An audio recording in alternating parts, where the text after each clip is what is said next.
মানুষ ছোট হোক বা বড়, রাজা হোক বা দরিদ্র, সমস্ত মানুষের মধ্যে একটা সামঞ্জস্য থাকে।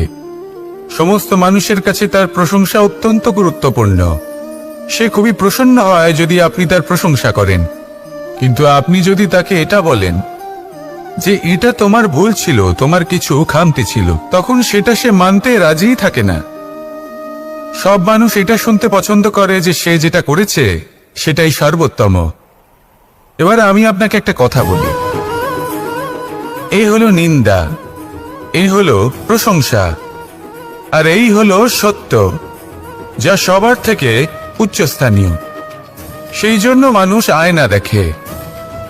আয়না তাকে তার সৌন্দর্য দেখায় না, তাকে দেখায় যা সত্য, যাতে মানুষ আরো সুন্দর হওয়ার চেষ্টা করতে থাকে।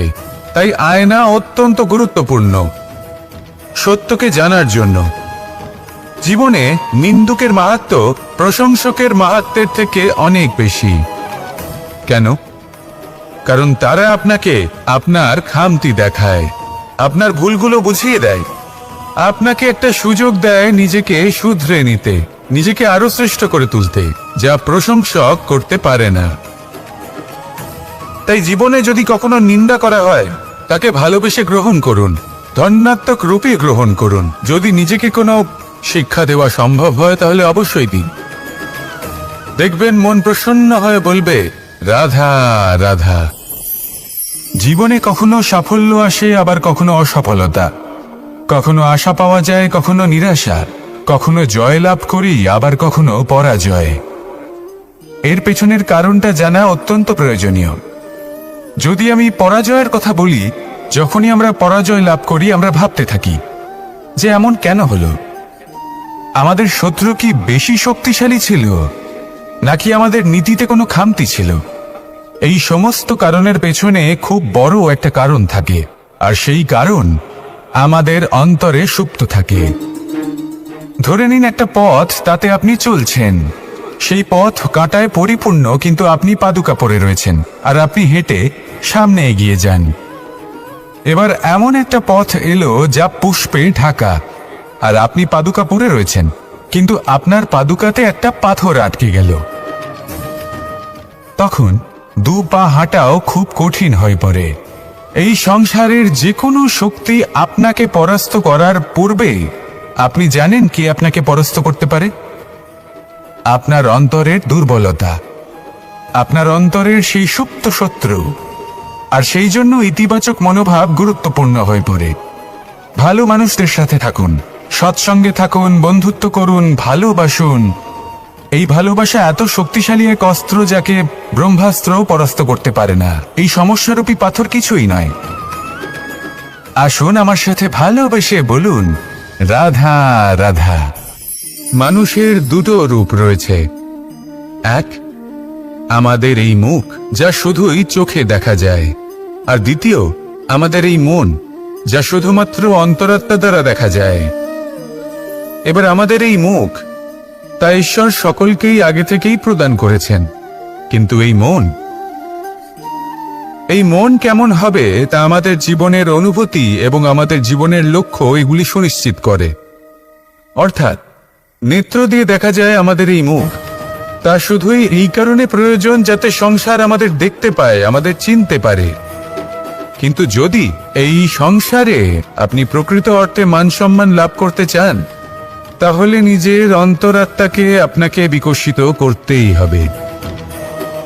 দেখুন, কথায় আছে এই যে অসুর, তা শারীরিকভাবে উপস্থিত নয়, তা মনের মধ্যে থাকে। যদি এই মন থেকে অসুরকে বের করে দেওয়া যায়, তাহলে শরীরে তা উপস্থিত থাকবেই না। তাই মনকে শুদ্ধ করুন আর আমার সাথে ভালোবেসে বলুন, রাধা রাধা। মানুষ যখনই একে অপরের সামনে নিজেদের হৃদয়ের ভাবনা প্রকাশ করে, তখন এক অত্যন্ত প্রভাবশালী মাধ্যম তারা ব্যবহার করে, যাকে ভাষা বলা হয়। এবার আমি দেখেছি যে একজন মানুষ অনেকগুলো ভাষাতেই নিপুণ। আমি এটাও দেখেছি যে মানুষ অনেকগুলো ভাষায় কথা বলে, কখনো কখনো অনেক ভাষা মিলিত করে তার প্রয়োগ করে, উচিত প্রকারে তাকে ব্যবহার করে না, না সেটাকে সম্মান করে, আর না ভাষাকে শুদ্ধ রাখে। আর এটা হলো অনুচিত। যদি ভাষাকে শুদ্ধ রাখেন তাহলে ভাষা আপনার চরিত্রকে শুদ্ধ রাখবে, তা আপনার একাগ্রতা বাড়িয়ে তুলবে। এই প্রত্যেক ধ্বনিকে অনুভব করে যদি আপনি শব্দের উচ্চারণ করেন, ভাষাকে প্রয়োগ করেন, তাহলে আপনিও আনন্দ পাবেন, আর যিনি শুনছেন সেই ব্যক্তির কানেও মধুর শব্দ বাজবে। তাই মনে রাখবেন, যে ব্যক্তি ভাষার পবিত্রতাকে সম্মান করে তাকে সংসারও সম্মান করে। ভাষাকে শুদ্ধ এবং পবিত্র রাখুন, তাহলে ভাষা আপনার চরিত্রকেও শুদ্ধ এবং পবিত্র রাখবে। আর এই মন সুপ্রসন্ন হয়ে বলবে, রাধা রাধা। এ হলো রামায়ণের সময়কালের কথা। সেতু নির্মাণ করার কাজ চলছিল। সমস্ত বানর সেনা এই কাজে নিযুক্ত হয়েছিলেন। বড় বড় পাথর তুলে নিয়ে এই বানর সেনা সমুদ্রে ফেলছিলেন। এই কাজ চলছিল। এমন সময় ছোট্ট একটা কাঠবিড়ালি এলো। ছোট ছোট মাটির ডেলা হাতে নিয়ে সাগরের কাছে যাচ্ছিল আর বড় বড় পাথরের পাশে রেখে দিচ্ছিল। যথাসম্ভব সেখানে রেখে আসছিল। সারা দিন ধরে সে এই পরিশ্রম করেই যাচ্ছিল। এবার শ্রীরাম তার এই কাজ দেখতে পেলেন। সেই ছোট্ট কাঠবিড়ালিটিকে নিজের হাতে তুলে নিলেন এবং অত্যন্ত ভালোবেসে তার পিঠে হাত বুলিয়ে দিলেন। কথায় আছে যে কাঠবিড়ালির পিঠে যে দাগ আছে, সেই 3টি দাগ এসেছে শ্রীরামচন্দ্রের 3 আঙুলের থেকে। যে কাজ আপনি করছেন তাতে সমস্ত শক্তি প্রয়োগ করুন। যতটা আপনার সামর্থ্য রয়েছে, যতটা আপনার প্রতিভা রয়েছে, সম্পূর্ণভাবে উৎসর্গ করে দিন। ঠিক এমন ভাবে কর্ম করুন। সেই কাঠবিড়ালি কিন্তু তাই করেছিল। সেই জন্য শ্রীরামের সাথে সেও সেই কাহিনীতে অমর হয়ে গেছিল। সম্পূর্ণ শক্তি প্রয়োগ করুন, সম্পূর্ণ সামর্থ্যের সাথে কর্ম করুন, কারণ এটাই হলো শ্রেষ্ঠ পথ কোনো কর্ম করার। আসুন আমার সাথে ভালোবেসে বলুন, রাধা রাধা। এই সংসারে যখন সাফল্যের পথে আপনি অগ্রসর হবেন, তখন আপনার পরিশ্রম, একাগ্রতা, সাহসের সাথে সাথে সমাজের মানসিকতাও সহ্য করতে হবে। প্রত্যেক ব্যক্তি কিছু না কিছু ভাবেন, কিছু না কিছু বলেন। কিছু মানুষ এমন আছেন যারা ভাববেন যে আপনি কিছুই করতে পারবেন না। তারা আপনার নিন্দা করবেন, আর এই নিন্দার কথা ভেবেই আমরা ভয়ভীত হয়ে পড়ি। সেই কারণে নিজেদের আশা, নিজেদের বিশ্বাস হারিয়ে ফেলি। এবার যদি সেই নিন্দার ভয়ে আমরা লক্ষ্যচ্যুত হই, তাহলে সেটা অনুচিত। সেই জন্য জীবনে শুধু পরিশ্রম করতে থাকুন, সামনে এগোতে থাকুন।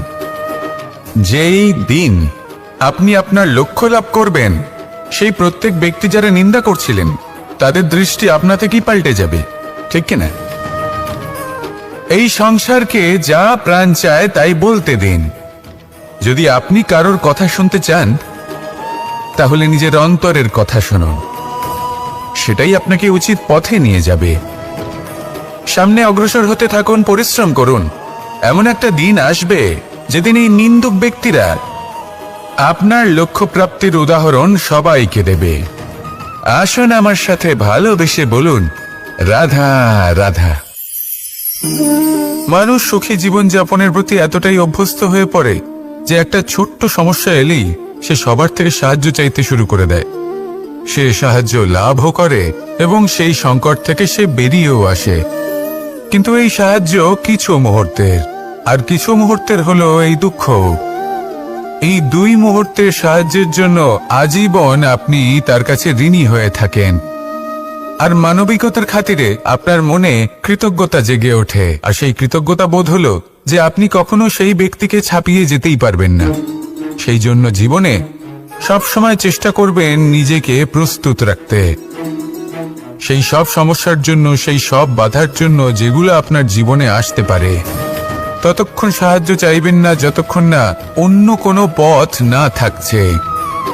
সাহায্য চাওয়া অনুচিত নয়, কিন্তু সাহায্য চাইলে এবং সাহায্য পেলে আপনি আজীবন কৃতজ্ঞ এবং ঋণী হয়ে থাকবেন। আর তারপর একদিন আপনি পরিবর্তন দেখতে পাবেন। যে কিভাবে আপনি ছোট ছোট সমস্যার জন্য সাহায্য না চেয়ে বড় বড় সমস্যার সম্মুখীন হতে প্রস্তুত হয়ে গেছেন। এটাই হলো সংসারের নীতি। এটাই পালন করুন আর আমার সাথে ভালোবেসে বলুন, রাধা রাধা।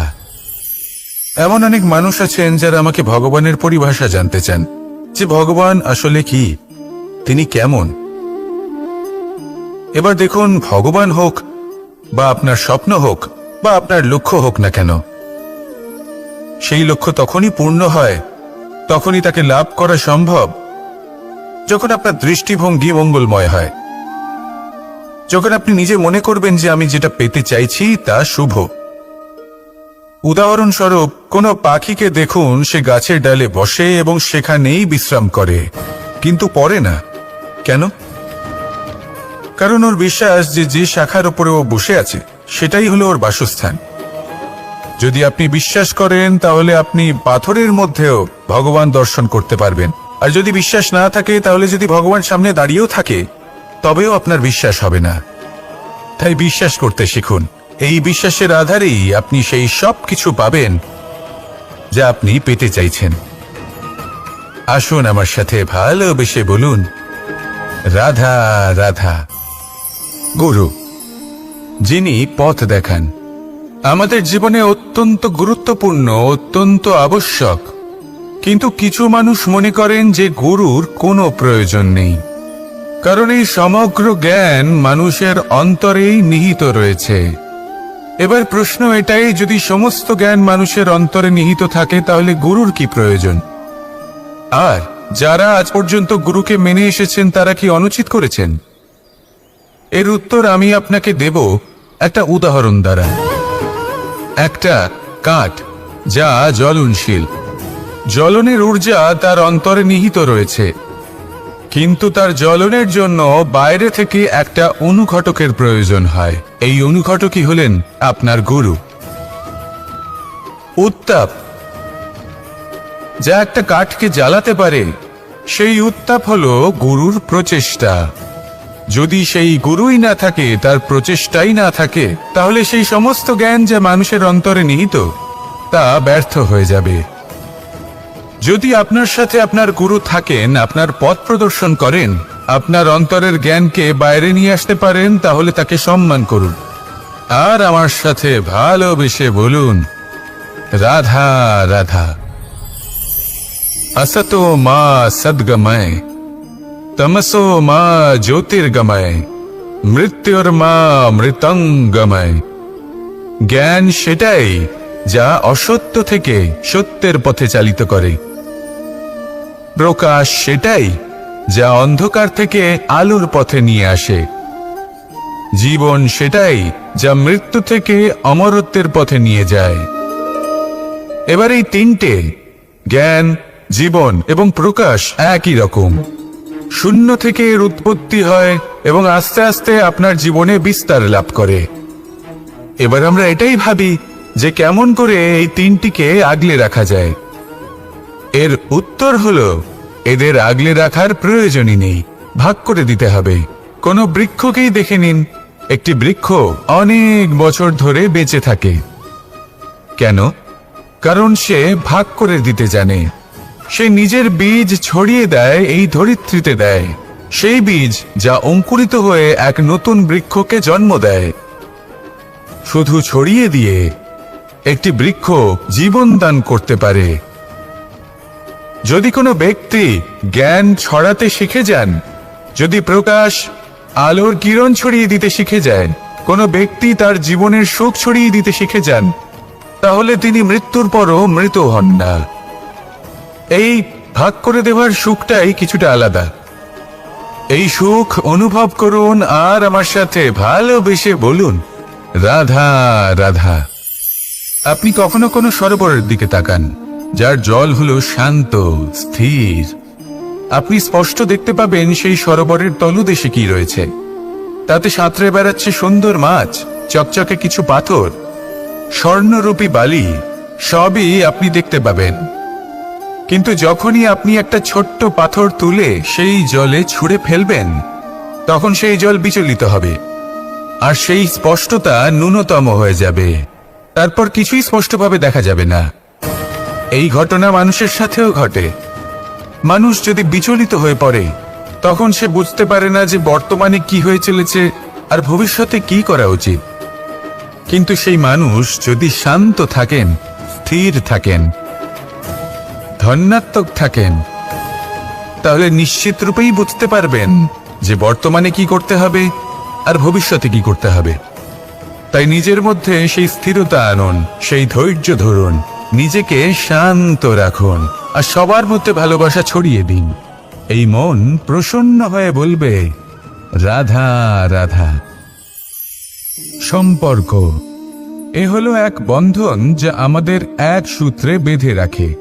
কিন্তু এমন কিছু ব্যক্তি থাকেন যারা এই সম্পর্কের বিষয়ে নিজস্ব একটা ধারণা করে ফেলেন যে সম্পর্ক এরকম হওয়া উচিত, সম্পর্ক সেরকম হওয়া উচিত।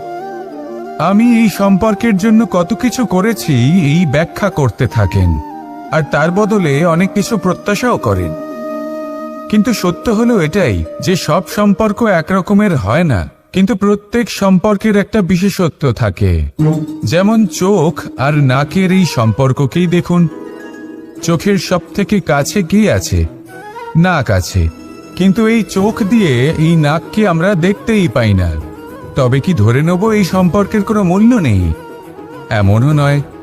ঠিক এইভাবেই যদি কোনো ব্যক্তি তার আবেগ আপনার কাছে ব্যক্ত করতে না পারে বা প্রকট করতে না। আমাদের ভিডিওগুলি যদি আপনাদের ভালো লেগে থাকে তাহলে লাইক, কমেন্ট, শেয়ার করতে ভুলবেন না এবং আরও নতুন নতুন ভিডিও পেতে চ্যানেলটি সাবস্ক্রাইব করে পাশে থাকা বেল আইকনটি অন করে রাখুন। ধন্যবাদ।